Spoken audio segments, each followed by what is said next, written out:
కేంద్ర ప్రభుత్వము ఆశాలకు కనీస వేతనము 26,000 నిర్ణయించి ఇవ్వాలి. కేంద్ర ప్రభుత్వము ఆశాలకు కనీస వేతనము 26,000 నిర్ణయించి ఇవ్వాలి. ఆశాలను కేంద్ర ప్రభుత్వము 3వ తరగతి ఉద్యోగులుగా గుర్తించాలి.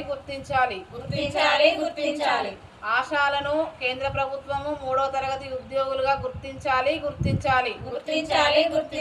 వర్ధిల్లాలి ఆశా వర్కర్ల ఐక్యత. వర్ధిల్లాలి ఆశా వర్కర్ల ఐక్యత. కేంద్ర ప్రభుత్వం ఆశాలను ఇప్పటికైనా కార్మికులుగా గుర్తించి కనీస వేతనం 26,000 నిర్ణయించి ఇవ్వాలి. ఆశాలను 3వ తరగతి ఉద్యోగులుగా గుర్తించాలి. కేంద్ర ప్రభుత్వము 45-46 ILC సిఫారసుల ప్రకారము ఆశాలకు సామాజిక భద్రత కల్పించాలి. వర్ధిల్లాలి ఆశా వర్కర్ల ఐక్యత. పోరాడదాం కనీస వేతనం ఇచ్చేంత వరకు.